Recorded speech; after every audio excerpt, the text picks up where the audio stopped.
जय श्रीमन्नारायण। कार्तिक महात्म्य, पहला अध्याय। नैमिषारण्य तीर्थ में श्री सूत जी महाराज 88,000 सौनकादिक ऋषियों से बोले, अब मैं आपके सामने कार्तिक महात्म्य की श्रेष्ठ कथा कहता हूँ, जिसे सुनकर मनुष्य सब प्रकार के पापों से छूटकर बैकुंठ को प्राप्त कर लेता है। सूत जी ने कहा, श्री कृष्ण जी से आगे लेकर नारद जी के चले जाने पर सत्यभामा प्रसन्न होकर श्री कृष्ण से बोली, हे नाथ, मेरा जीवन सफल हो गया। मेरे माता पिता भी धन्य हैं, जो आपकी 16,000 रानियों में मैं अत्यधिक आपको प्यारी हूँ। मैंने वह कल्पवृक्ष आदि आपके साथ नारद जी को विधि पूर्वक दान में दे दिया, परंतु वही कल्पवृक्ष मेरे घर में सदा लहराया करता है, जिसकी बात को मृत्युलोक में कोई भी स्त्री नहीं जानती। हे स्वामिन, अब मैं आपसे पूछना चाहती हूँ, सो विस्तार पूर्वक कहिए, जिसे सुनकर मैं अपने हित कार्य करूँ, जिसके करने से कल्प पर्यंत भी आप मुझसे विमुख ना हो। सूत जी कहने लगे।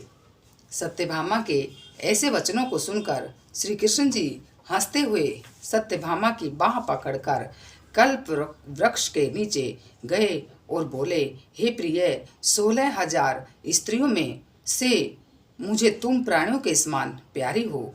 तुम्हारे लिए देवताओं और देवराज इंद्र से भी मैंने विरोध किया था। उस महा अद्भुत वार्ता को सुनो। सूत जी बोले, एक दिन श्री कृष्ण भगवान ने सत्यभामा के साथ गरुड़ पर सवार होकर इंद्रलोक में जाकर कल्प वृक्ष मांगा। तब इंद्र के न देने पर गरुड़ का इंद्र से घोर युद्ध हुआ।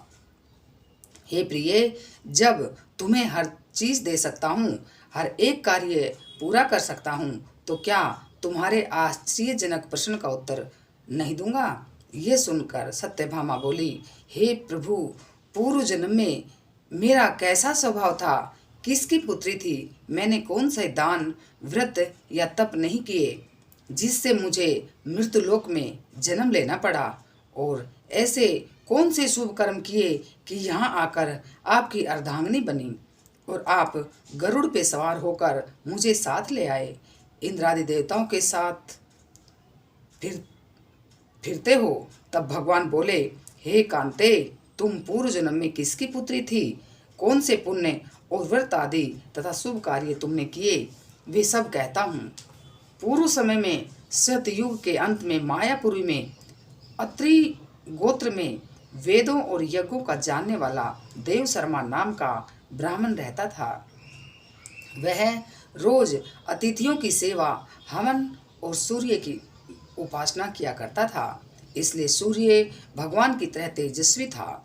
उस ब्राह्मण के बुढ़ापे में एक गुणवती नाम की कन्या हुई, जिसका विवाह उस पुत्रहीन ब्राह्मण ने अपने चंद्र नाम के शिष्य के साथ कर दिया और वे दोनों पिता पुत्र की तरह रहने लगे। एक समय वे दोनों कुशा और समिधा लेने के लिए वन में हिमालय की तलहटी में पहुंचे, तो उन्होंने एक राक्षस को अपनी तरफ आते देखा, जिसके भय से उनके शरीर स्थिर हो गए और उनमें भागने की शक्ति भी नहीं रही। तब राक्षस ने दोनों को मार डाला। उनके धर्मात्मा होने के कारण मेरे पार्षद उनको बैकुंठ में ले गए, क्योंकि उन्होंने आजीवन सूर्य की पूजा की थी।